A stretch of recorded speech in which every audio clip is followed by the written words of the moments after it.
Welcome to The Landlady Listens.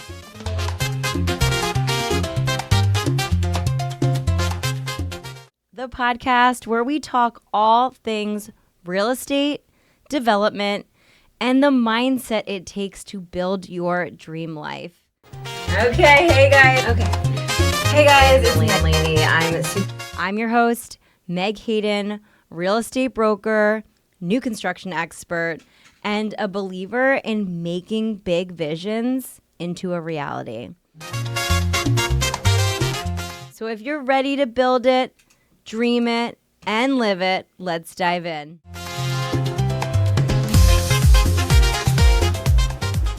Welcome to The Landlady Listens, the podcast where we talk all things real estate development and the mindset it takes for you to build your dream life. I'm your host, Meg Hayden, mom of two, real estate broker, new construction expert, and believer in making big visions into a reality. So whether you're a developer looking to maximize your next project, an investor searching for creative strategies, or someone ready to level up their mindset and wealth, you're in the right place. I'm super excited for today. We have an amazing guest. He is a local architect and developer. He's also from my hometown of Princeton, New Jersey, and ended up also in Wakefield, Narragansett area. So I feel like we're kindred souls, but I'm here with Kevin Diamond, who blends design and insight into a long-term vision. And it's not just about building properties, it's about creating communities that it's going to stand for generations. So I'm super excited to have you. Welcome. Thank you. I'm happy to be here. Yeah. So tell me a little bit about how you got started. So my background, first of all, thank you for having me. Oh my God, this of is course. Very cool. Yeah. This is very cool. My first podcast experience. I like this space. It's very nice. So I got started. I began my career in construction management, actually. I went to school for building science and construction management, was always interested in buildings, just always interested in placemaking and really just the power that like spaces have on us, right? Like we feel differently when we're maybe at like a gas station along a highway than we do when we're at a well-curated space that just has good lighting. And you know, we purposely seek out as humans, whether we know it or not, cool spaces. And to whether we're working there, living there, dining out, enjoying friends and family. I was always interested in that concept. My initial foray into this industry was in construction management. That's where my education started. Worked as a project manager for a general contracting firm. Quickly realized I really want to go into architecture. So I went back to school to get my master's degree in architecture, all through architecture school. I worked as a carpenter. I was always really interested in that overlap between building and making. And I think there's always been in my mind kind of a schism between people who build and people who design. And I always said, hey, that's not cool. Let's overlap these two. I think the more you understand about how both of those things happen, the more change you can make. So I went through that whole process of becoming an architect. And once I got licensed, I realized, hey, architects only have a certain amount of ability to really change the built environment. Really, the people who are out there who are making the biggest impact are not architects individually, it's real estate developers. So I thought to myself, how could I get myself into a position where I could actually really start to kind of make a dent in the universe in terms of placemaking with training as an architect. So I actually, which is so cool. Yes, thank you. So I basically, right after becoming licensed as an architect, I actually left the profession, and like within weeks, I got licensed, and I was like, cool. Let's sidestep this for a bit. Let's learn about all the things one needs to understand to really make an impact in the built environment. And spoiler alert, it's not just design. It's everything from long-term and short-term financing, from marketability to constructability to politics to policy to zoning. All of those things come into play when you want to learn how to place make. And that to me was much more important than honing just one craft as an architect. Detailing a building is one thing, but understanding how to put all the things into the soup to make something really special, that's where the rubber meets the road, in my opinion. So I worked for a couple different real estate developers as just sort of an OPM, which for those listening, that's an owner's project manager. So really, you're kind of the go-to person for that real estate developer. Your boots on the ground. You're figuring out everything from why can't we make this particular building work in this location? Who do I need to speak with to make this work? How we have a vision for this building. How do we get this across the finish line? All those really big high-level ideas, not just what does the building look like, but how do we program the building? How do we make this work from a zoning perspective? But then also getting it built, interviewing architects, interviewing engineers, interviewing builders, putting together contracts, getting all these things assembled. So I did that for a while for different developers, was really excited about that concept. And then I moved to Rhode Island for my wife's job and fell in love with this state and all the people here and really love it. It's just been amazing. Been here for 5 years now. We were just talking about that. Like, again, it's so funny that we're both from New Jersey and then ended up in Rhode Island. But I always say, I love Rhode Island. I think it's a great state. And I really think that there's a lot of opportunity here. Oh, amazing. Even being an outsider, I feel like there's so much opportunity here. It's true. It's so true. Really love it here. It's an amazing place. It's beautiful. Tons of natural beauty, tons of culture, just amazing opportunities to really make a difference and do awesome things. But yeah, so we moved here and I just was kind of the classic trailing spouse. There's nothing sort of scientific about it. My wife's a professor and as an academic, the opportunities are really specific, but really sort of narrow. So you kind of go where you get a job and you don't really question that. And we ended up in like the world's coolest place, luckily, but a lot of people maybe don't. They may end up in places that are, not where they want to be. So we were really fortunate to land in Rhode Island. So I was just here with my wife and my dog, no children at the time. And I moved into this apartment and I only picked this apartment I kind of sight unseen, actually very much sight unseen, never went there, just saw a picture of it. I picked it because it allowed my dog to be there. So sort of a silly reason, kind of serendipitously, the landlord, the gentleman who owned the building, was roughly my age, was a cool guy, was very welcoming to Rhode Island, just a really accommodating person, and I didn't know anyone, so I called him up and asked if he wanted to grab a beer and talk real estate, because obviously I was interested in that stuff, and he's like, absolutely. So we met up, we got tacos and beer and talked about real estate, and he knew my profession just from my rental application and knew I was an architect with some background in real estate. And I started working with him, just helping him with different architectural projects. And then after working together for about a year, we decided to partner up. And that's how I met my current business partner. And now we have a staff of just about 30 people. Wow. He's a great friend. Our families are close. And we've created something really special. We're the Providence Group, right in downtown Providence. We built our own office. It was the old Home Loan Bank building with a big turret on the corner. It's a pretty iconic building that we've turned into our office, and it's a really awesome, vibrant workspace on the ground level. We occupy the entire first floor of that building on the corner of Richmond and Wayvosset Street. And then upstairs, we did 11 bespoke custom apartments that we designed and built ourselves. So we've got a really awesome team. So you guys bought that building? Yes. Yep. So we purchased that building and just totally repositioned it. And that was an awesome project. It used, it was a state historic tax credit project or a federal historic tax credit project. So, it was a robust project because, you can't just go into an old building like that when it's on the National Registry and do whatever you want. You have to really follow very strict rules. Tell us about that. That bring it back to its splendor. Yeah, so we do a lot of those actually. We've done a handful of historic tax credit projects throughout the years. It's a great way to free up, to leverage basically tax credits to help sort of offset your capital stack. It's great, but you really do need to you have to understand the process. I'm sure it's more in depth. It's very in depth. The architectural process is much more robust when you're doing a tax credit project because you're working with the National Park Service.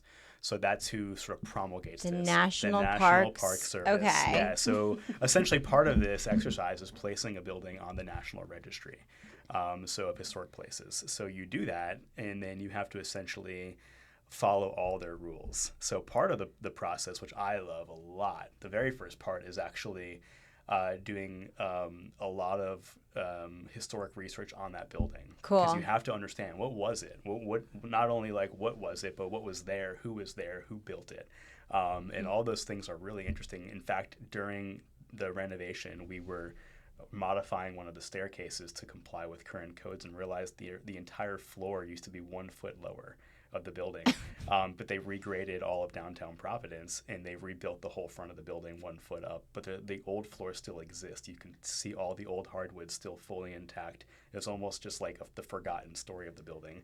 And we did research. We learned who was in the building. It was a seamstress. There was an architect at one time. Really cool stuff. So so we do a lot of things like that. That's awesome. So tell me a little bit more about that. I mean, if you're a developer, right, and you're like, that sounds like something I would like to do. You're like, don't do it. It's a lot of work, but could be very cool. But where do you even find those buildings? And then tell me about the process that it takes in order for you to what do the tax credits look like?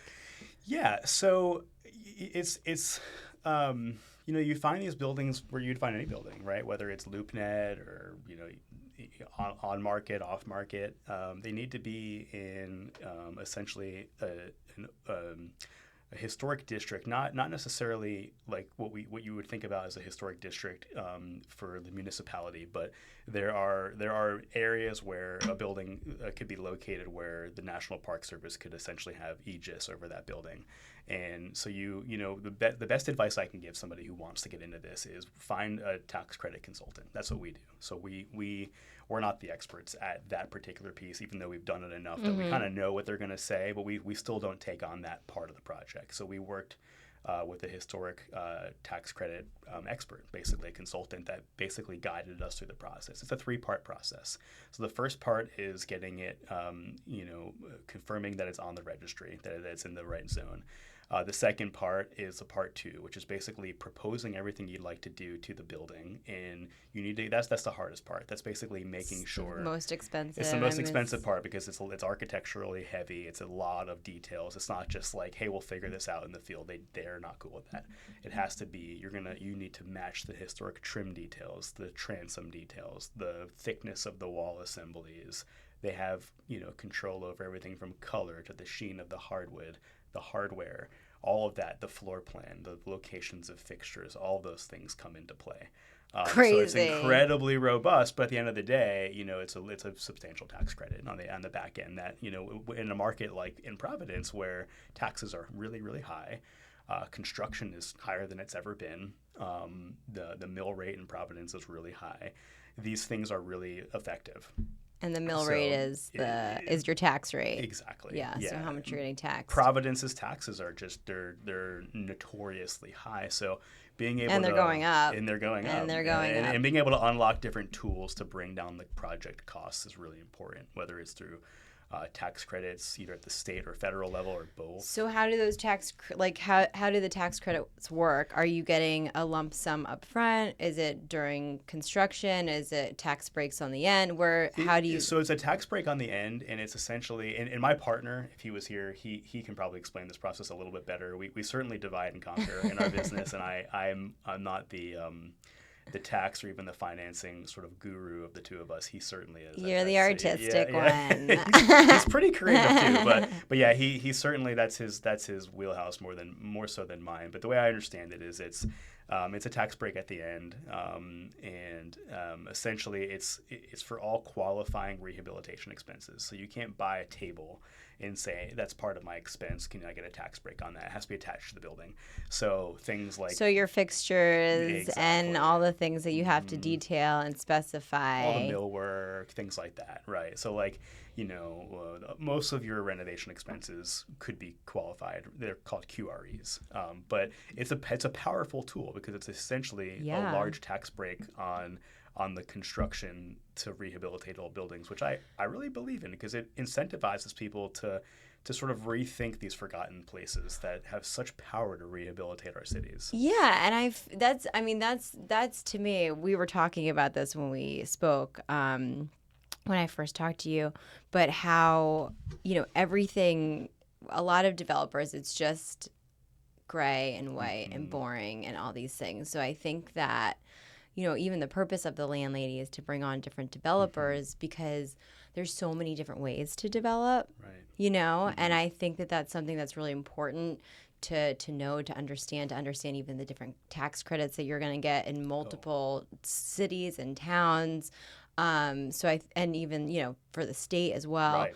And federal, right. What's that? And federal. And right. federal. Yeah, and exactly. federal. Federal is really the most reliable one. The state bucket runs dry often. So if you're going to, sorry to cut you off, if you're going to pursue a project like this, it's really important to note that you really can't count on state tax credits, at least right now. Maybe someday it could get better, but the federal historic tax credit tends to be more available. So if you can get both, great. But hopefully, if it's a national, you said it was national service. What was National Park Service. I know. I'm like, what? Yeah. Maybe that might go out. Interesting times. Yeah, it is interesting times. Interesting times. Yeah. But I feel like as a developer, though, you are going to have to realize also the costs of the architect. You're going to spend more architecturally, right? Absolutely. Because you're making all these decisions up front. Yes. And then you're also going to need to have a crew that can do all these, Very true. be like artisans, really. They really are, and we've had to handpick different vendors to work with us on some of these projects, because you can't have somebody who may only have the aptitude or the skill set to do just apartment painting or even new construction.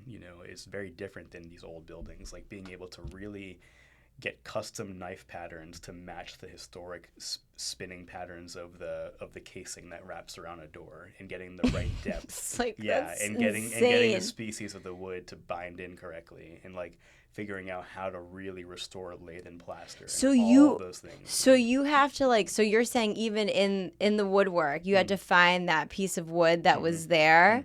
Talk to me about how that was sourcing. So we tried to go through. So this is again our current office building, and upstairs there were all original door openings from the antebellum period when the building was built, and we had to recreate a few of them because they were in poor shape, or some of them were segmented and didn't quite go all the way down to the floor, or some of them we actually moved. We had to relocate. And essentially what you can do is you can get custom trim made at lumber yards that it's not just like you find the nearest match. You're literally coming up with the knife pattern to recreate a piece of trim based off of what used to be there. So our office does that. And you have to be willing to take on that level of thought. Like, for example, we got underway on another historic tax credit project, actually, the neighbor across the street. Our company owns that as well. It's a 4-story building with commercial at the ground level, similar to our building, but a little bit different. And as we were under renovation, we learned that the cast iron cornice was actually pulling away from the building and was going to fall on the sidewalk, which is hugely dangerous. So we had to have a crane remove that cornice from the building and take it off. But the historic governing body was like, that's great, but you need to recreate it. It needs to look exactly like it did.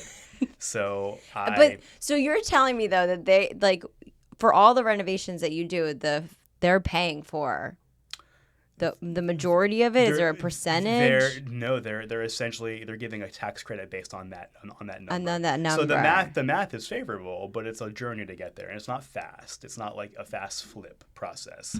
It's a sort of meticulous process. So for example, with this cornice, I was personally up there on a ladder at the top of the cornice, and I made my own custom jig that fit into every What is a cornice? So it's basically the big crown molding that caps the usually the top of the building or the top of the first story or somewhere along the facade. In our case, it was the top of the first story, thank God, because I'm afraid of heights. But but that was still fairly high up. But I was up there on all the scaffolding, and we built a big plywood enclosure so nobody can walk on the sidewalk in front of the building, given how dangerous it was.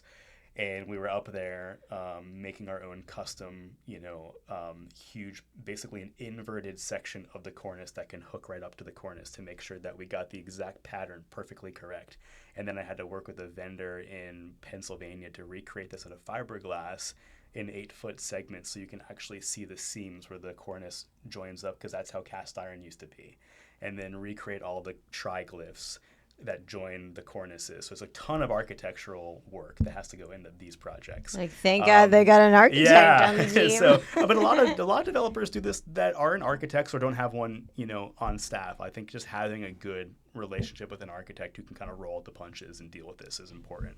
But that's the cornerstone of our work, really. At the end of the day, we tend to take on projects that are more design heavy because we understand that unlocks just so much value, not just aesthetically, but it's like more fulfilling. It's fulfilling, and it's also just like the arrangement of a building can create more value too. How it's programmed, right? Whether it's 2 1-bedrooms or 1 2-bedroom, that makes a difference at your bottom line. And you might do one in one neighborhood and a different thing in a very different neighborhood, or maybe even one block over, you might do something very different. So we understand that hyper-local thinking, and then we apply that to our floor plans, essentially. So it's really, we've never been the cookie cutter developer where we have, some plan called like the Braxton or you have like, the Tudor. Yeah, exactly. The Tudor, and then the Tudor the reversed. Modern farmhouse. The modern farmhouse reversed. Yeah, we just don't do that. Everything we do is really bespoke and from scratch, because that is how you unlock the greatest value. And not even just like unlock the greatest value. I also think that it's really important to talk about legacy, and like you're building these buildings that are going to be around for like hundreds of years, that have been around for hundreds of years. Exactly. And so I feel like I'm a believer, in really just trying to do your best. Absolutely. Do your best, and for the things that feel like authentic to you. 100%. And so that's why I was like, I think there's so many different opportunities in development. And it's so important to realize that you can find your authentic self in the work that you do. Yes. In whatever capacity. Absolutely. I mean, it's one of the few professions that's that expressive, right? And so many people, or so many developments we see around the country, are missed opportunities because people feel like either they have to rinse and repeat a playbook they've seen on HGTV or they've seen in Omaha or Pennsylvania or New Jersey or somewhere else in Rhode Island. You don't have to, right? Like, I think we have one of the greatest platforms around as developers. It's our duty, it's our job to literally sculpt the built environment. How cool is that? Like, it's a huge deal. And if that's your job and that's your opportunity, do it well, give a damn, jump into the depths of it and think about what should it be, and make it beautiful, right? Yeah. Like, and if that's not your thing, then partner up with somebody or find somebody who can join your team that makes it their thing, because that really makes a difference. Like, if you're touring a home to buy with your family and you're touring 2 in the same day, one is very just sort of vanilla and one has been really curated, you're gonna spend more money on and want to be in the more curated one. You just are. And it's no different than, when you're going car shopping. Like, people are willing to come up with extra money to buy something for a car that just feels like somebody obsessed over it more and thought about it and really curated that experience. And that's really what we're after, is coming up with something that just really makes a difference in people's lives. And it's true. It's one of the few things that can really shape someone's lives. Yeah, but also like shape the community. Exactly. And I think, because, I lived in Philly for a while, so I feel like Providence has there's such an opportunity there to be really cool. And it already really is. It is. It's like a big little city. It's like a big town. It's so cool. It is so cool. It's so amazing. It's Providence is just, I feel I feel a great sense of honor to be one of the shapers of Providence, of the built environment. I'm one of many, many, many, right? Like there's many developers, many architects. I'm just a little blip. But to be one of those blips is so exciting because it's just such a cool city. It's a 400-year-old city with just an urban fabric that's just to die for. And to jump into that and really, be able to dance with that creature and to manipulate that and to really work with that canvas is it's so fulfilling. Yeah, it's I did that. Cool. I did some of Or be that. proud of the person who did it, and if you didn't, Oh, absolutely. But it's that feel. Right. Like I love to walk by or drive by or ride my bike by buildings that like I have been just like, crushing over for years. And even though I had no part to play, I'm so happy someone gave that building a hug. Somebody gave that building some love. Give it some time. Yeah, give it some time that it deserves rather than just mow it down and put up some vinyl-sided nonsense. And like that, it's so cool to see. Like I get excited. Like somebody called me last night and asked if I wanted to be their architect for some project. I gracefully declined, but I was so happy that they were buying that property because it's been neglected for so many years. It's been a revolving door of bad businesses, and I've put them in touch with another architect that would probably want to do that. But I'm just happy to see things turn and really be revitalized. It's really exciting. So cool. So talk to me about some of the projects you're working on now. Yeah. So we've got at our firm, like I said, we're what you would call a vertically integrated firm. So we do everything from initial site acquisition all the way through final punch out and then lease up and sell out. So essentially we're finding projects that have upward trajectories, upward movement. We're doing all the design work, and then we're the contractor. We have basically a design build arm of our business called the Providence Architecture and Building Company, and that's that makes up a pretty good chunk of our team. And then we do the lease up at the end, which is Providence Living. So we have basically like three companies. One is the parent, which is Providence Group, and then we have Providence Architecture and Building Co., which is the design build arm, and then Providence Living, which is sort of our like leasing and sort of property management and maintenance division of the company. So in terms of development projects, we have about 12 running concurrently right now. So we have about 990 units in our pipeline. So that puts us probably at 990. It's a lot. It's a lot. We've got a lot of units in our pipeline, anywhere, any stage in the pipeline, whether it's almost complete in construction or early in the drawing boards. One project makes up a pretty good chunk of that. We've got one in the pipeline that's about 400 units on the river in East Providence near Waterman Grill. So we acquired that about 2 years ago, and it's a just north of 2 acre site right on the water. And we're entitling that currently, and that's been really fulfilling. And that's really where we excel, right? We jump in. It's a site this is really big, and we're really good at solving complex puzzles. So we figure out, how do you park this building? How do you build something that really maximizes that size that's also marketable? And what is the parking ratio that you need? What's the ideal building dimension to not have units that have too much space with not enough windows, because that's not going to sell. So we think about those puzzles really well. That's what we do. We've got the old Tockwatton nursing home on the water in Providence. The old one, not the newer one. The old one that faces India Point Park. We just finished that. That's 75 units. We were the developer, the architect, and the builder. So we were the architect of record on that, which was a pretty big project for a very tiny team like ours.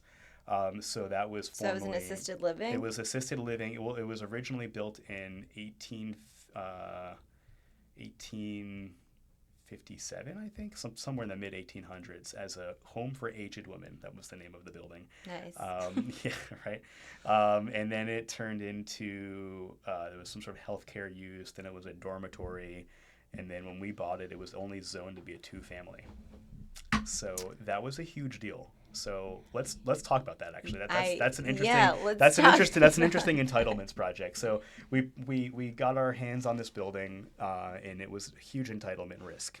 Why would you want? What's entitlement for? So entitlement is basically permission for stuff, for lack of better words, right? So entitlement is, how do you get permission to do what you want to do?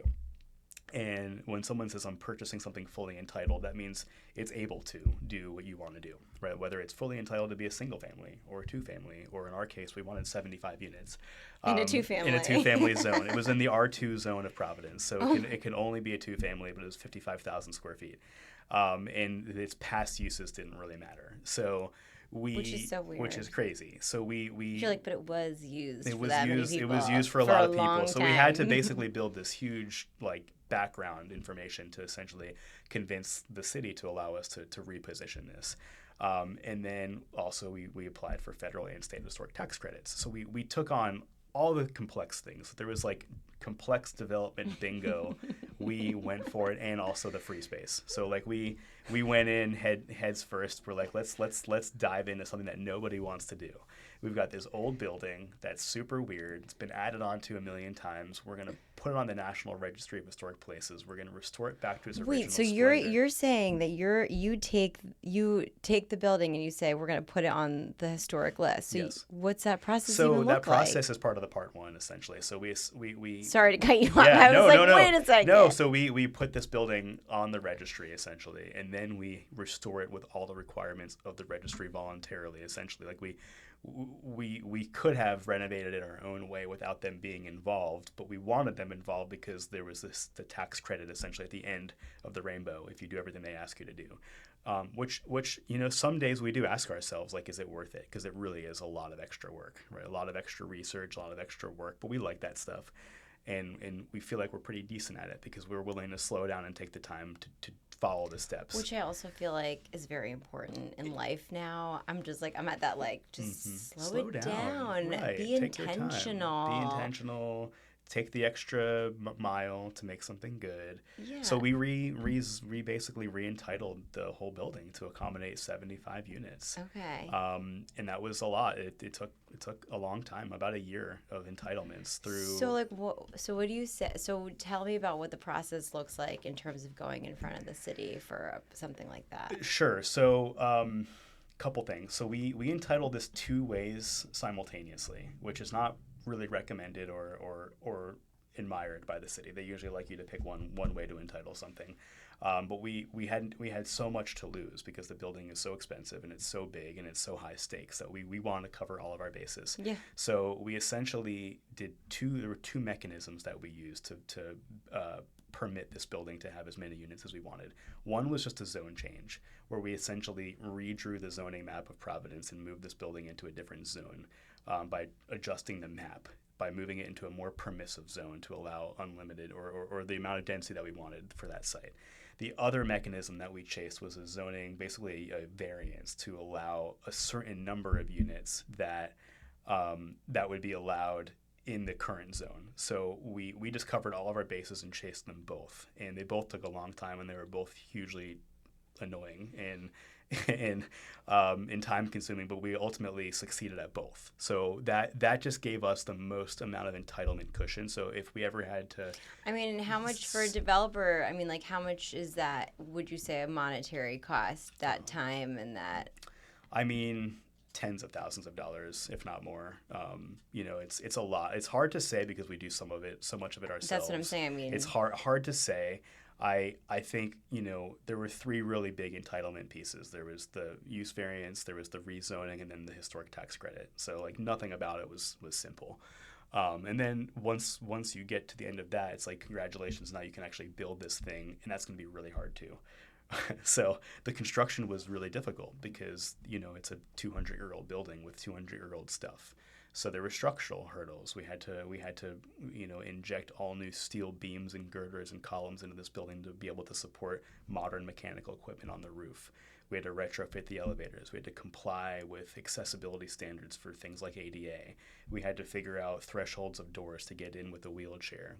Intercom service. Had to reopen the doors that have never been opened in 100 years in a way that would also comply with accessibility laws of the 21st century through different latching and locking requirements, while also pleasing historic. And a lot of times those things are at opposing ends, where historic's I don't give a rip about the building code or rules. I want this to be historically appropriate in the city or the codes, whether it's accessibility, fire, or building. They're like, I don't care what historic thinks, just make this meet code.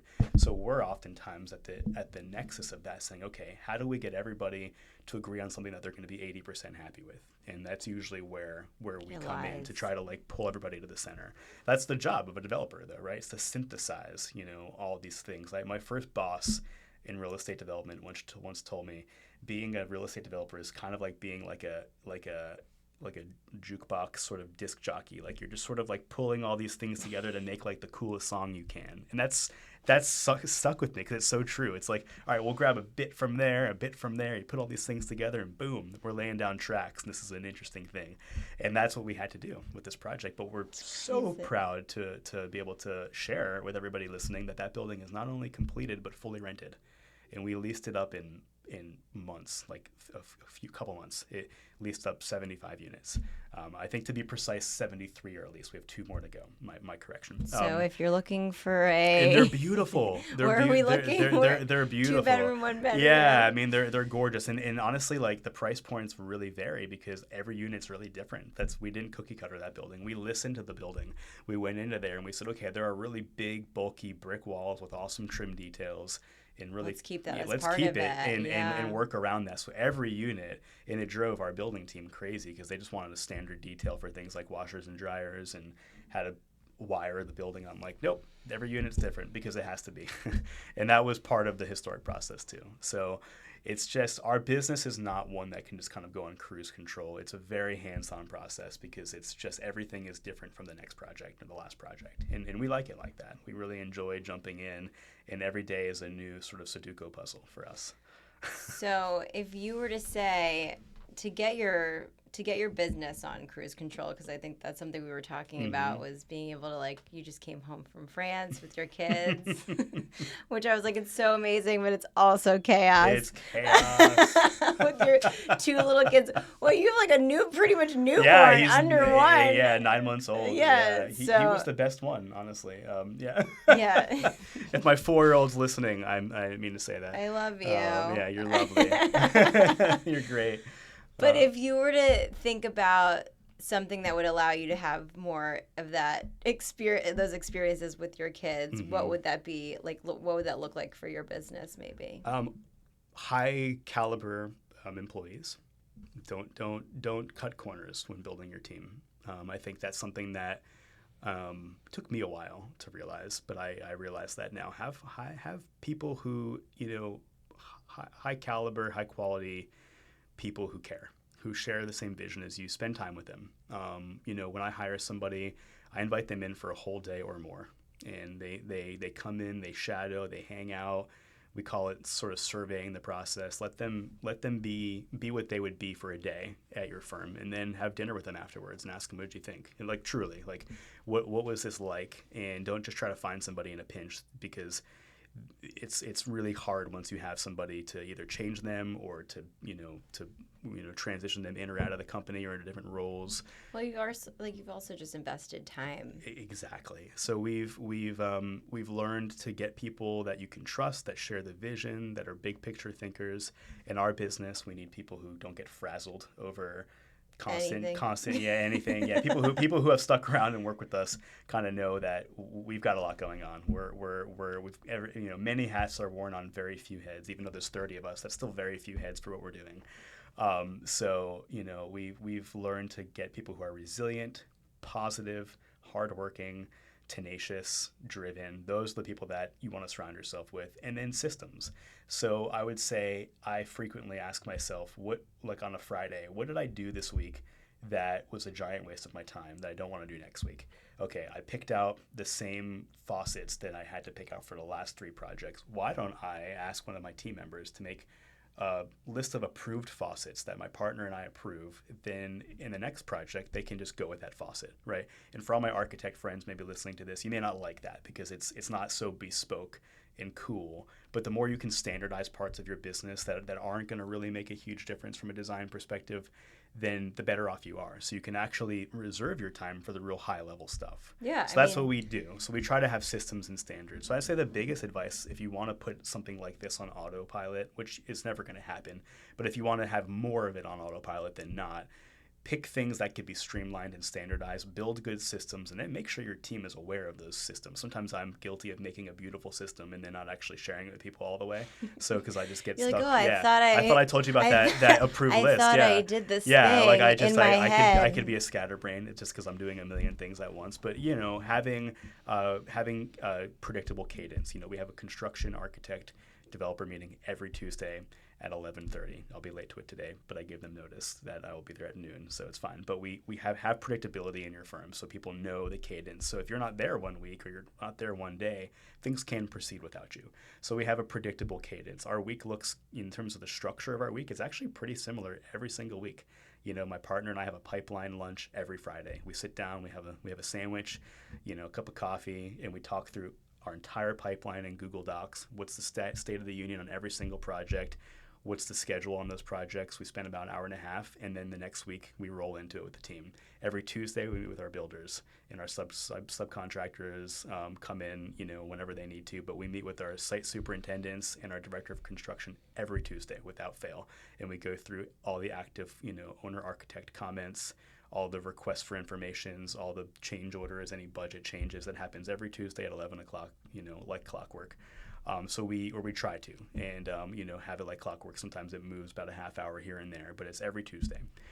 So we have these cadences that repeat. My partner meets with the leasing team every Thursday to go through just numbers, what's our vacancy rates, and this allows a little bit of flexibility. So if one of the partners can't be there for one of these meetings, the team kind of doesn't really need us. We can kind of plug out for a couple hours and come back, which we oftentimes have to do.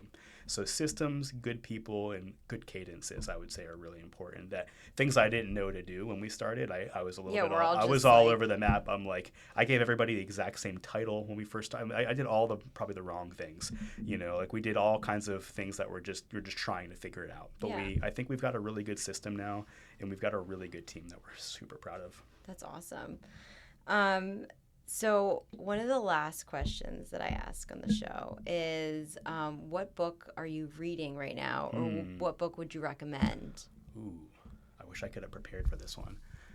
So I just got back from vacation, so I read a Stephen King novel, which is not really like me.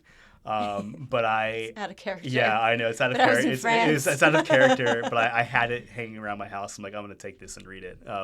So that's not really relevant. But books I enjoy, or I think would be relevant to this crowd.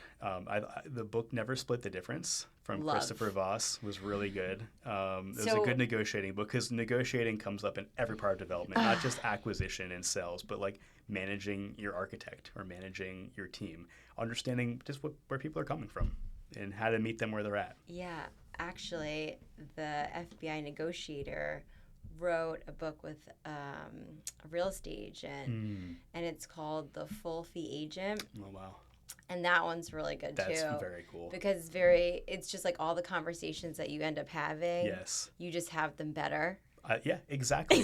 So it just helps you structure things. And honestly, I think one of the things that you do a lot, I'm sure a lot of people listening here that are in the real estate world, you spend time with people in their living rooms, right? I have a video on my phone. Kitchens. Yeah, I have a video on my phone from a couple of weeks ago where I was being played dulcimer by a woman in her home. Then we just bought her house, and we made friends with her, and she left us a gift in the house before she moved. And part of this is just being able to connect with people who maybe come from different backgrounds than you, and because so much of our job is trust, right? And building trust with people who don't know who you are. And when you come in with the unofficial badge of a real estate developer, people already kind of don't like you, right? They already think that maybe you're gonna not be so cool.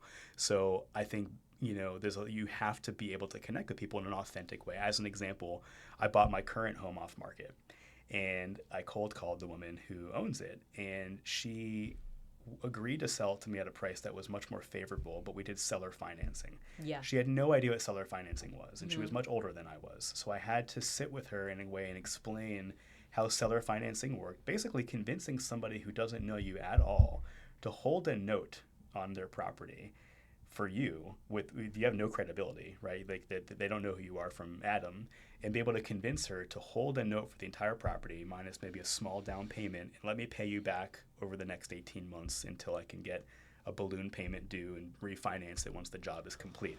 That was really complex, but at the cornerstone of all that was trust. Right. Letting her feel that we could be trusted. She grew up in this home, so she really wanted to like believe in me. And at the end of the project, we paid her off early, and the project finished wonderfully. I'm raising my wonderful family in this house, and I took pictures of every piece of it when I was done, and I sent it to her, and she was so thrilled to see that we took care of her family home. But so much of that was about building trust. So I would say that book would be really recommended. Yeah, and I talk about seller financing all the time. Stuff nobody knows about it. No, like their minds are like, what? We can't work in the bank. It's a unique tool, and I mean, it's certainly not applicable to like a lot of things, but in this case, it was. Yeah, but it's just about knowing that it's even like an option. Exactly. Yeah. I did have one last question for yeah. you. So, in terms of like technology and maybe technology and systems that you're using, or what are some of the tools that you are currently using that help you run your business more efficiently? So couple things, like free things that we use that are really useful is the Google Suite. There's a lot of free things there. Like we use Google Docs to share all of our documents. This way you're not like emailing files back and forth. That's really efficient. You can just send a text to your colleague and say, hey, I updated the Google Sheet. Take a look at it. It's way better than being like, which one am I opening? Was it from the email last week or this week? Like getting that straightened out is good. Using shared Google calendars is really good. Like just I can turn on anyone's calendar on my phone and be like, oh, this guy's busy. I'm not even going to call him right now. Or I'm not even going to ask him if he can meet on Wednesday at 3 because I know he has to go pick his kid up at soccer or whatever. So that's really helpful. We also use Monday.com. It's a project management system that's really effective as a to-do list, and you can assign things to other people. So we've been using that for several years, and it's really cool. It's a great way to basically say, hey, like, walk plumber through, figuring out how to replumb unit 307. You can assign that to Ben on the team and then say, I want that by next Friday. You can assign a date. And then when they open up their phone, their to-do list, that's on their to-do list all of a sudden. So it's actually a really nice live way to streamline things. So if I'm a late night guy, like I tend to think really much clearer at nighttime. I'm not a morning person. So a lot of times like it'll be like 1 a.m. and everyone's asleep in my house, and I'll kind of pour a cup of decaf and I'll just rattle through all my projects in my head, and people probably get notifications on their Monday.com from me. Kevin just assigned this to you. Kevin just assigned this to you. And then the next morning, like people, they know what to do because it's in their phone already. So that's a really useful tool that we use. And then honestly, a lot of the tools I use are architectural tools that, being able to sketch quickly is really helpful. So one of the tools we use is Morpholio. It's like basically free. I think it's like $3 a year, and you can essentially take a screenshot from a floor plan in Zillow, and you can scale it based off of like one dimension in the room, and then you can iterate ideas with an Apple Pencil. You don't need to be an architect to do that. It's like a better version of the Apple sketching software, and it's again next to free. So if you want to explore, if you're a new developer and you want to figure out how to get that one extra bedroom in a house to maybe increase the ARV, and you don't really have the funds to hire an architect, that's a great tool. And I find that a lot of new developers that I have talked to about it have adopted it pretty easily without having to be trained in architecture. So that's pretty Anything cool. else? Yeah, there's another one that's called Polycam. Okay. Or House. We've all heard of House. House has this too. Polycam and House both have this software that you can basically walk through a building with your iPad, and it uses LiDAR to basically create a full floor plan of that space. So what used to cost maybe $1,000 from an architect to come in and draw up a home is done in about 5 minutes, just the amount of time it takes you to walk through and do a video tour with your iPad, and it creates a full floor plan fully to scale. So we use that a lot. Wild. And then I can then bring that into Morpholio and sketch new floor plans to go on top of the existing floor plan. So, I think the whole theme of me here on the show is talking about how we use design as a tool to optimize real estate. Well, we use tools to do that. And some of the tools are next to free architectural software. Now, yes, I have some fancy architectural software that I probably wouldn't recommend to like the general public because it could take years to figure out and learn. It's maybe not the greatest use of your time, but Morpholio, Polycam, and House, those are really geared towards just homeowners to figure out. So those are free things you can do to really optimize your game. Cool. Well, thank you so much. Thank you. For This has coming. been awesome. I know, right? Isn't Yeah. it fun? I like this. This is cool. I do too. It's just like nice conversations, and we all like learned a bunch. So Absolutely. I want to thank you so much for coming Thank you, on Meg. the show. My pleasure. If you were to give a piece of advice, or maybe a mantra that you use, what would you say that is? Leave it better than you found it. Even if it's simple. That's it. Love That's it. my mantra. Kevin Diamond here. But Thank you. thank you guys so much. That is it for today's episode of The Landlady Listens, where we turn vision into reality. And remember, success starts in your mind before it ever shows up in your life. Keep believing, keep building, and most importantly, keep taking action. Until next time, trust the process, bet on yourself, and go create the life that you deserve. And don't forget to like, subscribe, share this episode to anyone. I'll talk to you soon. Bye. That's it for today's episode of The Landlady, where we turn your vision into a reality. Remember, success starts in your mind before it ever shows up in your life. Keep believing, keep building, and more importantly, keep taking action. And until next time, trust the process, bet on yourself, and go create the life that you deserve. Don't forget to like, subscribe, and share this episode with someone who needs to hear it. Love you.